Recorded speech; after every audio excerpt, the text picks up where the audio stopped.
오늘 중보기도단과 전도단과 중보기도단의 헌신 예배로 드리고 있습니다. 오늘 빌립보서 1장 1절에서 6절의 말씀, 복음을 위한 일에 참여하며라는 제목을 가지고 말씀을 나누고자 합니다. 빌립보 교회를 시작함에 있어서, 즉 빌립보서 1장을 시작함에 있어서 1장 1절을 우리가 읽기 전에 사도행전 16장을 먼저 보시고 나서 빌립보서 1장을 들어가면 빌립보 교회가 어떻게 세웠는지를 조금은 더 쉽게 다가올 수 있을 것입니다. 빌립보 교회는 이제 사도 바울이 다른 지역으로 전도 여행을 출발하기 과정 속에 성령님께서 꿈에서 와서 도우라는 말씀을 듣고 이제 방향을 전환해서 마게도니아 지방으로 이제 방향을 틀고 그쪽으로 향하게 됩니다. 그리고 마게도니아 그 지방의 첫 번째 도시가 바로 빌립보 도시였습니다.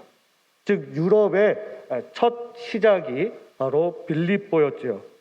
이 빌립보에서 우리가 이것을 보시게 되면 사도행전 16장에도 같이 연결해서 보시면 귀신 들린 어린 소녀를 고쳐주게 됩니다. 그리고 그 귀신 들린 어린 소녀를 고쳐주고 나서 이제 곡초를 겪게 되죠. 무고를 당하게 되고 많은 매를 맞게 되고 옥에 갇히는 그런 어려움 속을 경험하게 됩니다. 그런 과정 속에 세워진 것이 바로 빌립보 교회였습니다. 하지만 이 빌립보 교회는 이 사도 바울에게 있어서는 매우 기쁨과 즐거움이 있던 교회였습니다. 그렇기 때문에 이 빌립보 교회는, 이 빌립보서는 4장밖에 이루어지지 않았지만 기쁨과 기뻐하라는 말씀이 16번이나 기록되어 있습니다. 오늘 본문의 시작은 이렇게 시작하고 있습니다. 그리스도 예수의 종 바울과 디모데는, 그리스도의 종이라고 표현하고 있습니다. 보통 우리가 좀 겸손하게 표현할 때 저는 주님의 종입니다라고 표현하기도 합니다. 또는 성도님들이 목사님들을 존중하는 의미에서 예수님의 종이신 누구누구 목사님이십니다라고 소개할 때도 있습니다. 하지만 이 종의 개념은 사실 그렇게 달갑지 않은 종이지요. 우리나라로 따지면 하인, 머슴, 소장농이라고 표현할 수 있을 것입니다. 제가 요즘 아버지 학교에 출석하고 있습니다. 좋은 아버지가 될지는 모르겠지만 되려고 열심히 배우고 있는데, 거기에 저보다 연세가 있으신 분들 몇 분이 굉장히 그 과거의 어린 시절에 험난한 시절을 보내신 분이 의외로 많았습니다.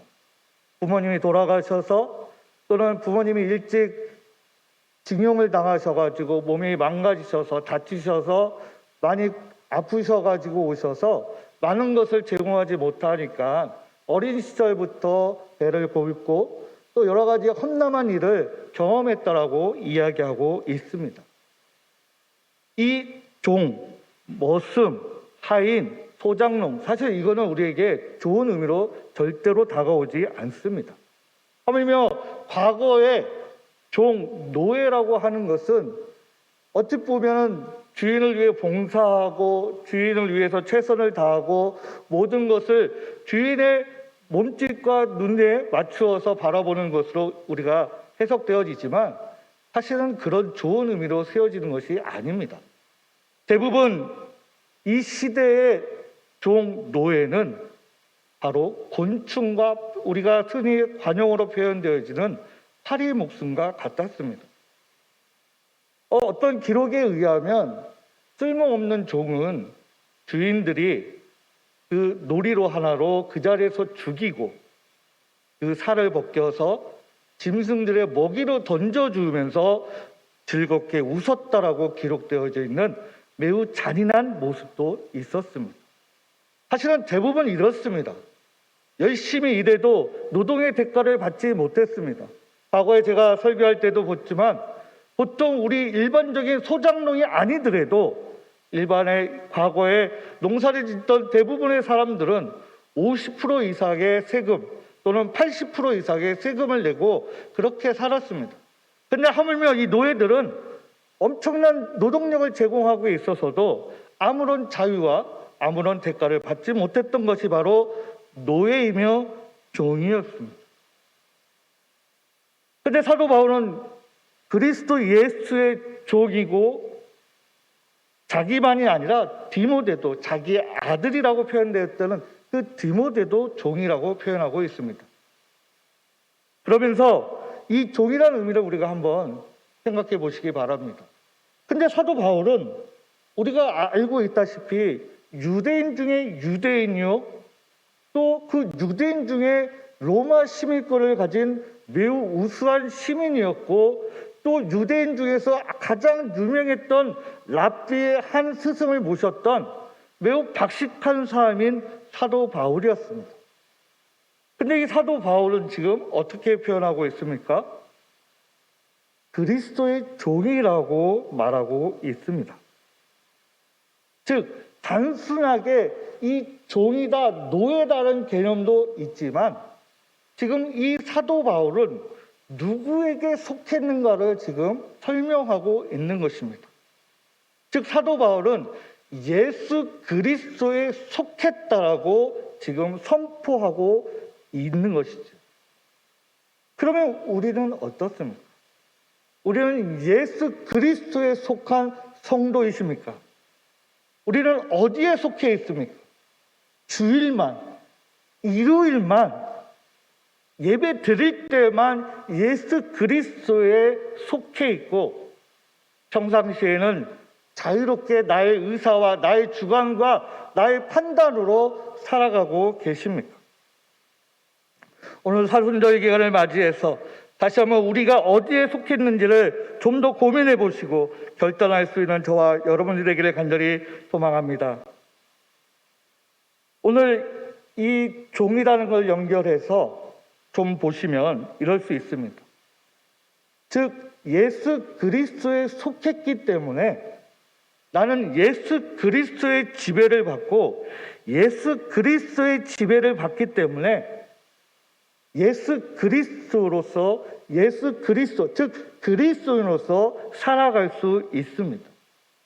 그런데 로마서 6장 15절의 이하 18절 말씀에는 이렇게 표현되어 있습니다.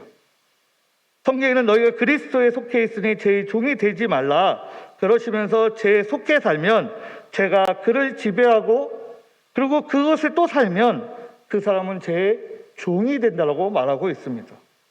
성령 하나님의 지배를 받으면 성령 하나님의 종이 되는 것과 같이 사단이 지배하면 사단의 종이 되고 사단의 종이 되면 결국 멸망의 길로 간다라고 로마서 6장 15절 이하의 말씀을 우리에게 다시 한번 경고의 말씀을 주고 있습니다.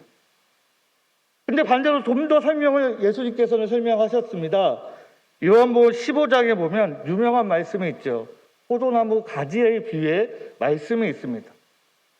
예수 그리스도가 나무이시고 가지는 우리이고 농부는 하나님이라고 말씀하고 있습니다. 그래서 우리가 나무 가지가 우리가 나무에 붙어 있으면 열매를 맺을 것이라고 말씀하셨고 나무에 떨어져 있으면 그것들을 모아다가 불태우라고 비유의 말씀을 우리에게 주고 있습니다. 즉 우리가 어디에 속해 있는가, 어디에 붙어 있는가, 우리는 어디를 따르고 있는가, 무엇을 먹고 있는가, 무슨 말씀을 듣고 있는가, 그거에 따라서 우리의 명확한 우리의 위치가 정해지는 것이죠. 한순간에 여기 갔다 저기 갔다 하는 우리의 모습이 아니라 우리는 항상 예수 그리스도에 붙어 있고 예수 그리스도에 속한 사람으로 믿음을 가지시고 확신하며 살아갈 수 있기를 간절히 소망합니다. 2절 말씀에 이렇게 기록되어 있습니다. 하나님 우리 아버지 주 예수 그리스도로부터 은혜와 평강이 너에게 있을지어다. 즉 은혜와 평강이 예수 그리스도, 즉 성부 하나님과 성자 하나님으로부터 은혜와 평강이 우리에게 온다라고 말씀하고 있습니다. 오늘 오전에도 우리가 들었지만 복에 대해서 우리가 많이 이야기할 수 있을 것입니다. 그래서 사실은 저 역시도 우리 자녀들이 저번에도 말씀드렸다시피 제가 누리지 못한 것, 제가 가지지 못한 것, 제가 경험하지 못한 것들을 우리 자녀들은 더 많이 누리고 더 많이 경험하고 더 많이 알아가기를 우리 모두 그렇게 기도하고 있기도 합니다. 어느 누의 부모님이, 어떤 부모님이 아들이 고생하고 힘들어하고 찌질하게 비참하게 살아가라고 기도하는 부모가 어디 있겠습니까? 그런 부모는 없습니다. 하지만 점점 이것에 집중되어지고 이것에 초점이 맞추어지고 도리어 이제 시험을 보고 공부하는 것이 교회 와서 봉사하고 하나님의 말씀을 듣는 것보다 더 중요하다고 이야기를 하고 있는 이 세상에서 도리어 그리스도인들이 점집에 가고 무당하게 찾아가고 있는 것이 현실이기도 합니다. 어느 누군지 알 수 없지만 많은 교회의 교인들이 평신도가 아닌 직분을 가지고 항직분을 가진 분들이 도리어 그런 상황들이 발견되고 있습니다. 우리는 그것을 뭐라고 표현하죠? 지복신앙이라고 표현하고 있기도 합니다. 물론 하나님께 복을 달라고 기도하고 이것이 잘못은 아닙니다. 분명히 성경에서도 우리가 복을 받기를 간절히 원한다고 하나님께서 모세를 통해서 또 모세와 아론과 그의 아들들을 통해서 이스라엘 백성들에게 선포하신 말씀이기도 합니다. 거기에 초점이 맞추어져 있기 때문에 잘못이라고 말씀드리는 것입니다. 오늘 예수 그리스도, 주 아버지와 예수 그리스도부터 주신 이 은혜 중에 가장 절대적이고 본질적인 은혜는 무엇입니까? 무엇이라고 생각하십니까? 아마 대부분은, 아니 저는 이렇게 생각합니다. 우리의 죄를 우리를 불러주시고 우리의 죄를 고백하고 우리의 죄를 사함받게 하시고 그로 인해서 구원받을 수 없는 우리를 구원의 반열로 올려주시고 영생을 허락해 주시고 하나님 나라에 들어갈 수 있는 기회를 우리에게 주신 것이 정말로 엄청난 은혜임을 우리는 고백했습니다. 그 은혜가 엄청났기 때문에 우리는 그 은혜를 사모하며 우리는 그 시간들을, 즉 쉴 수 있는 이 주일 오전에 또 오후에 하나님 앞에 나와서 하나님을 찬양하고 경배하고 하나님을 경외하는 삶을 우리가 살아가고 있지 않으십니까? 이 엄청난 은혜를 통해서 우리는 살아갈 수 있는 것이죠. 변질되지 않은 이 은혜가 중요한데 이 은혜가 아닌 이 은혜와 더불어 오는 선물에 우리가 초점을 맞추어져 있다면 우리의 신앙은 다시 한번 살펴볼 필요가 있습니다. 이 은혜와 평강이라고 말씀하고 있습니다. 은혜를 통해서 평강을 주신다고 말씀하고 있습니다. 이 평강은 무엇입니까? 성경에는 화평, 평안, 평화 이렇게 같이 사용하고 있기도 합니다. 우리는 이 평화라는 것이, 아직 이 평강이라는 것이 쉽게 와닿지 않습니다.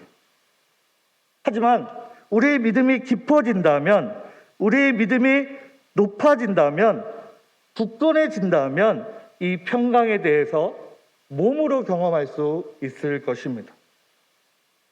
빌립보 교회는 어땠습니까? 고난이 많은 교회였습니다. 의외로 성경에는 기쁨과 기뻐라는 찬양이 많았음에도 불구하고 이 빌립보 교회는 고난이 많았다라고 기록되어 있습니다. 그럼에도 불구하고 사도 바울은 이 빌립보 교회를 생각할 때, 이 빌립보 교회를 위해서 기도할 때 감사와 기쁨이 넘치다고 말씀하고 있습니다. 우선 평강에 대해서 다시 한번 언급해 보면 이 평강이 무엇입니까? 우리는 단순히 내 삶이 순탄하구나, 내 삶이 형통하구나, 내 삶이 잔잔하구나, 파도가 없구나, 폭풍우가 없구나, 광야가 없구나 라고 생각해서 평강이라고 말씀하실 수도 있을 것입니다. 물론 성경에서는 그렇게 우리에게 전해주고 있는 말씀도 있습니다. 하지만 분명한 이 평강은 단순한 그런 평강이 아닙니다.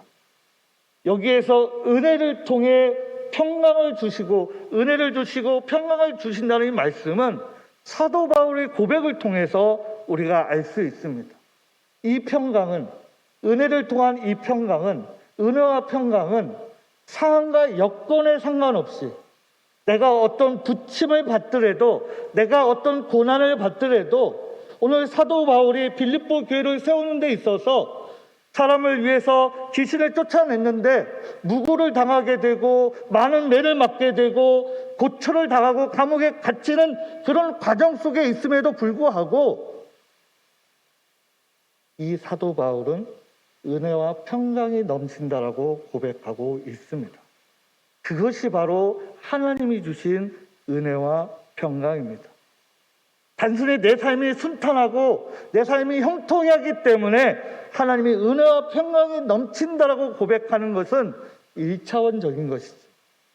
정말 깊은 은혜가 있다면, 깊은 은혜를 경험했다면 이 상황이 남들이 보기에는 눈초리가 찌푸려지고 눈물을 흘릴 수밖에 없는 상황임에도 불구하고 이 사도 바울은 그런 고난 과정에서도 기뻐하고 즐거워할 수 있었다라고 말하고 있습니다. 그렇기 때문에 병이 들어도 매를 맞아도 옥에 갇혀도 순교하는 그 자리에 있어서도 평강을 누릴 수 있었던 것이죠. 우리 성도님 모두가 이런 은혜와 평강을 누릴 수 있기를 간절히 소망합니다. 오늘 3절 4절에 이렇게 말씀하고 있습니다. 내가 너희를 생각할 때마다 나의 하나님께 감사하며 간구할 때마다 너희 무리를 위하여 기쁨으로 항상 간구함은, 지금 감사와 간구라고 이야기하고 있습니다. 조금 더 쉽게 풀이하면 감사와 기도라는 것이죠.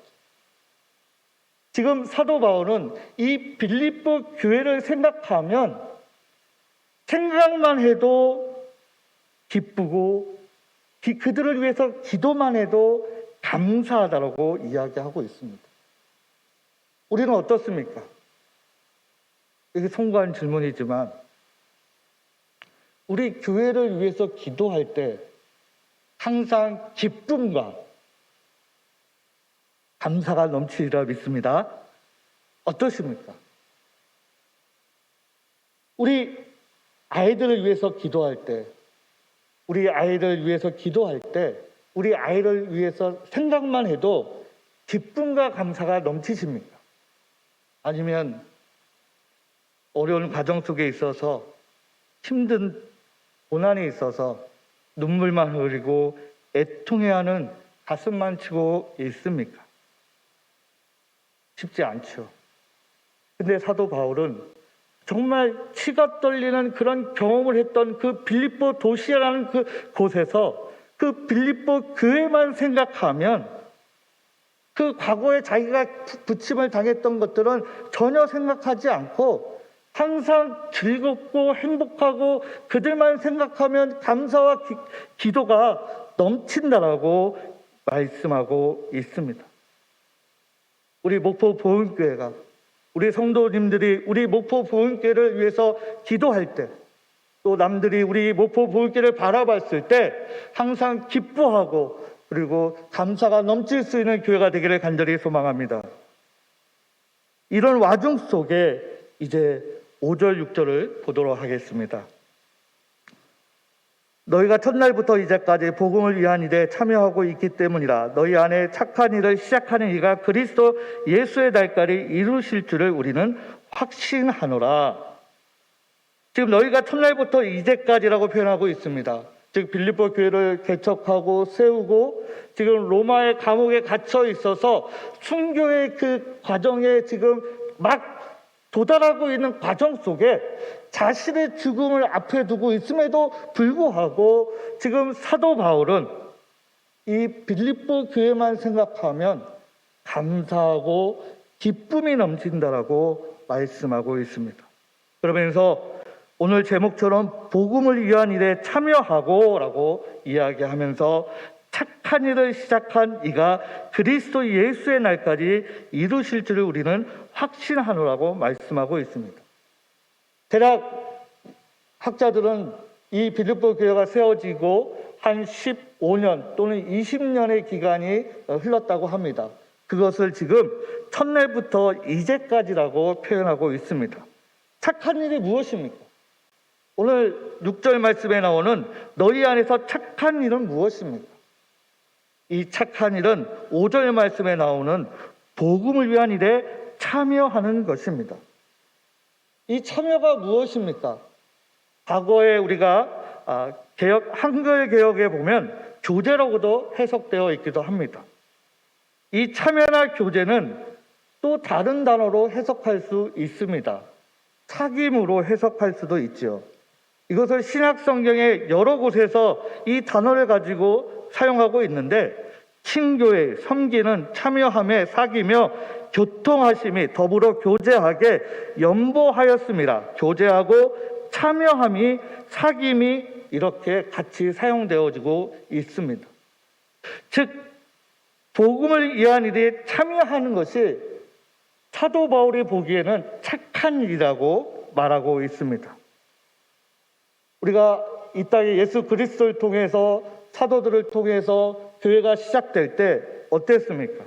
복음을 전하고 그리고 복음을 전도하고 가르치고 구제하고 봉사하고 나누고 교제하는 것들을 이루어 가지고 있지 않았습니까? 그 모든 것을 우리는 한 단어로 정의할 수 있습니다. 교회라는 것이죠. 즉 교회는 참여하는 것입니다.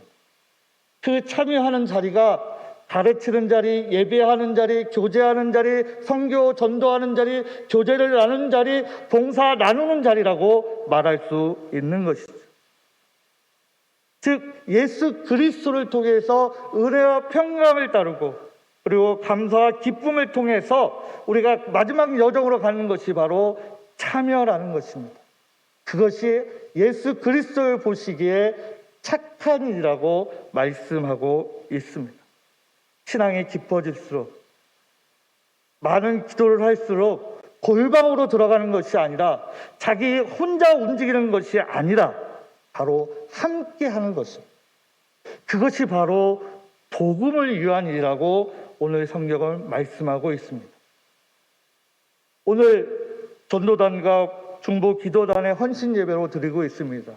꼭 전도단에 들어와서 꼭 중보 기도단만 들어와서 하는 것이 복음을 위한 일이 아니라 교회의 모든 사역에 모든 예배에 어디든지 참여하고 어디에 함께하고 교제를 나누고 함께 도와주고 격려하고 위로하고 서로를 사랑하고 서로를 용납하고 서로를 도와주는 것이 바로 착한 일이며 그것이 예수 그리스도께서 이 땅에 우리에게 복음을 허락하신 복음을 위한 선한 일이라고 말씀드릴 수 있습니다.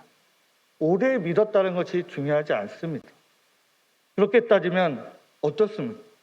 예수 그리스도와 같이 십자가에 못 박혀 죽었던 그 도적은 그 자리에서 구원을 받았습니다. 오래 믿었다는 것이 중요한 것이 아니라 양의 문제가 아니라 우리는 이제 신앙의 질로 가야 한다는 것이죠. 그 질이 무엇으로 드러나십니까? 복음을 위한 일에 참여함으로 드러나게 된다는 것입니다. 그로 인해서 하나님의 선한 일에 디모데후서에 있는 것처럼 선한 일에 준비되는 우리 목포 보험교회 성도님이 되시기를 간절히 소망합니다. 기도하겠습니다. 하나님 감사합니다. 우리가 다시 한번 복음에 참여할 수 있는 우리 성도님들이 되게 하여 주시옵소서. 교회의 모든 사역들에 함께 참여함으로 인해서 하나님의 말씀에 순종하고 예수 그리스도의 명령에 우리가 순종하는 우리 목포 보험교회 성도님들이 되게 하여 주시옵소서. 이 사순절 기간에 다시 한번 예수 그리스도를 십자가에 못 박는 성도가 되는 것이 아니라 예수 그리스도를 통해서 우리만 생각하면 목포 보험교회 생각하면 예수님께서 기뻐하시고 그리고 감사하다는 하나님께 기도할 수 있는 그런 교회가 될 수 있도록 우리가 다시 한번 복음을 위한 일에 참여하고, 그래서 선한 일에 준비된 우리 목포 보험교회 성도님들이 되게 하여 주시기를 우리 주 예수 그리스도의 이름으로 기도드립니다. 아멘.